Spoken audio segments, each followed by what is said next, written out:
The year 1984 has already come and gone, and the dystopian society of the party has not yet arisen. The idea of a dystopia actually is a very interesting one. With the way the term is used in commonplace, one could very easily be convinced that it refers to a society which thinks it is doing a good thing, but that thing gets blown out of proportion until it then becomes something bad. This was, in fact, my view of what 1984 would be before I had read it. I had been told many times to read 1984 by family members and fellow souls questing for truth. However, most of the people recommending the book to me couldn't help but slip their little conclusions into the recommendations. You should read 1984. It's scary how well it predicted things. You should read 1984. It'll really make you think. And my personal favorite. You should read 1984. It seems like some people think it's an instruction manual. So naturally, I expected 1984 to be a novel that advocates freedom and speaks against the dangers of a sort of overprotection or an excess of surveillance, something well-meaning, but just taken too far. And I'm honestly pleased to say that I couldn't have been more wrong. More than any sort of mantra pushing freedom, 1984 brings forth a far more fundamental struggle. It seems like these days it gets harder and harder to find a villain that really is just evil. Now, of course, one could argue that a villain which is just plain evil is boring, and this person really wouldn't be wrong. Okay, so then what am I even talking about? Nowadays, it seems like every villain actually has good intentions, but these well-meaning motives are twisted, perhaps by a traumatic experience or something of the like. Or sometimes villains take another route and are just a robot or a program, devoid of feelings and subsequently of any sort of good, compelling notion of evil. Sometimes movies don't even have villains, with writers preferring to pit their characters against a natural disaster. And I mean, not every story needs a villain, but there's a reason that nearly all of human literature has involved villains since literature was brought into existence. Even in classics where there is less of a clear villain, such as the Iliad, there is still an evil that is found in many of the characters, and instead of being focused into one person, it's observed through the actions of many. The world isn't full of well-meaning people that just fail sometimes. There really is good and evil, and they're a lot more clear-cut than we sometimes think. That is really one of the takeaways I got from 1984. There is good and there is evil. But what does it take for something to exist? Does evil exist because there are evil people? Maybe evil exists as long as we think it does, and evil doesn't need to be present in something to exist. The party suggests that reality is not tied to anything external, and reality exists only within the minds of men. Records can be destroyed, books burned, photos faked, so then what can exist? If there is no past, what can we say objectively about the present? The party claims that who controls the past controls the future, and who controls the present controls the past. And what right do we have to say that the party is wrong?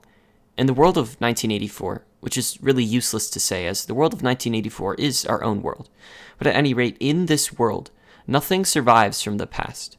The only things that do exist are entirely trivial things like paperweights and scraps of metal long since stripped of their purpose. Winston, the protagonist of the story, determines that memories are the only way that the past still exists. He takes a sort of comfort in this. For even if everything else is taken, he still knows that the party tells lies and that truth does still exist. I, too, cheered along with Winston as he journaled the words, "Down with the party," and "Down with Big Brother." Little did either of us know that this admission that truth exists only in the mind would be so twisted by the party into something truly and utterly horrifying. At the time of reading 1984, I had already thought of the idea that reality may only exist in the mind, and maybe our thoughts are even capable of determining reality.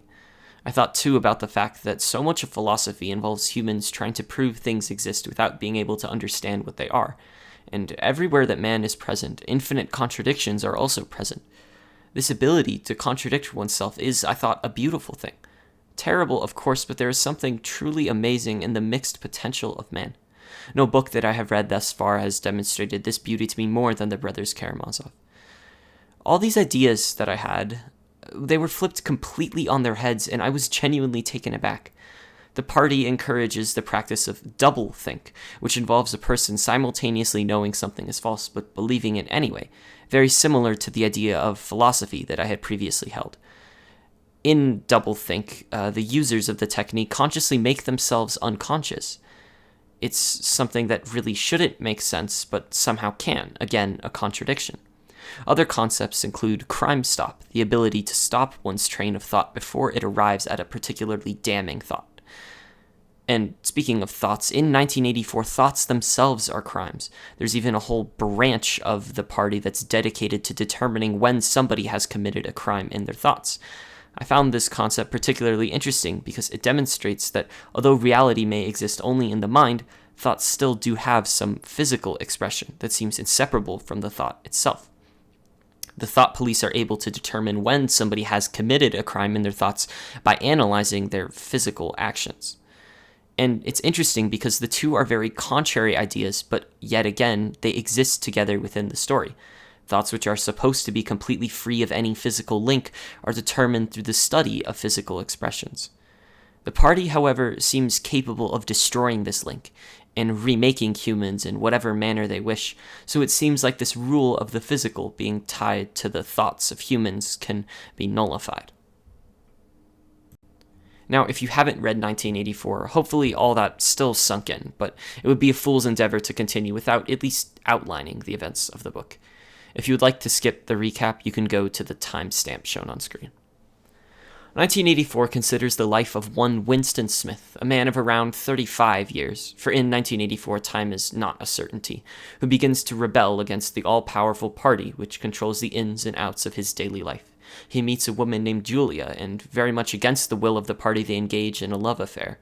And their journey together they are brought into contact with one O'Brien, a member of the famed Brotherhood that is the enemy of the party.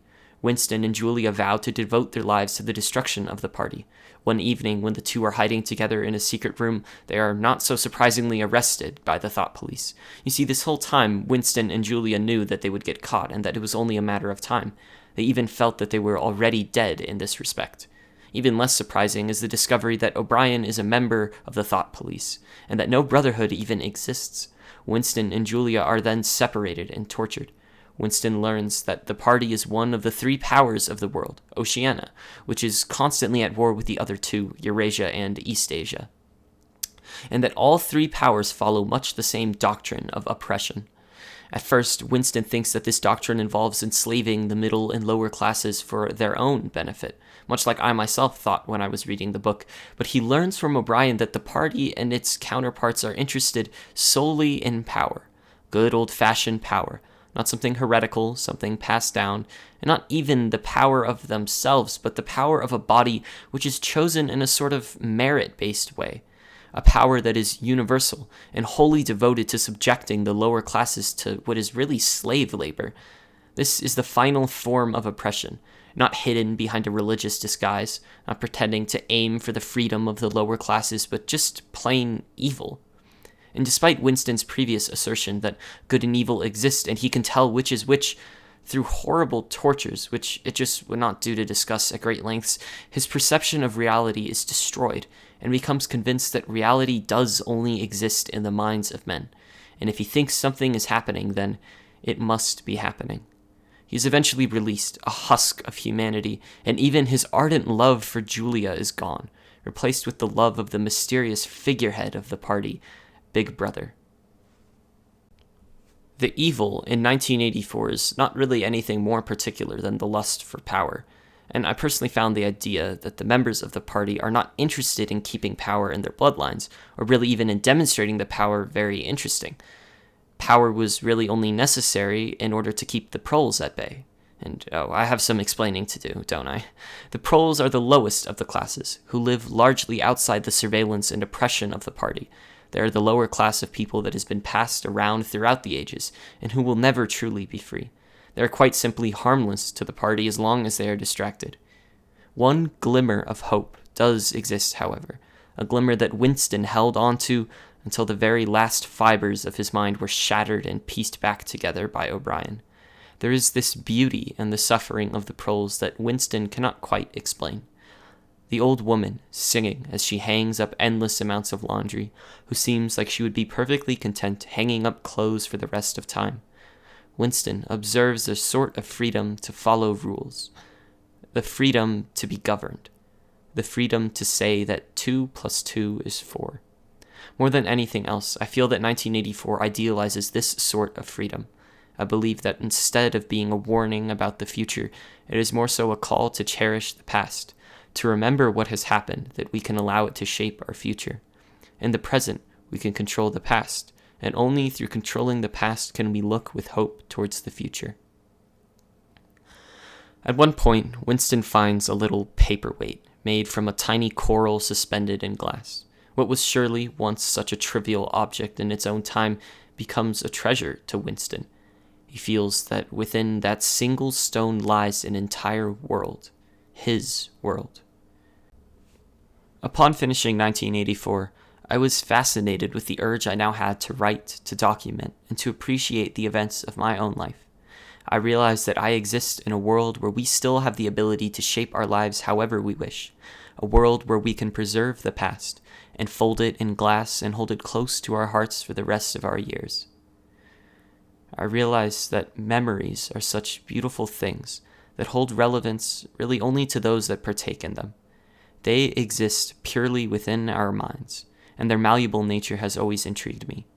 Memories that were initially overwhelmingly sad turn into a sweet appreciation for the experience that was had. It does seem that what we hold in our minds can be changed, maybe even controlled. But in a time where we still have mastery over our thoughts, when we are still truly free, there's no reason for us not to go out into the world, to make memories, and to make them again and again, each time we remember them. Thank you.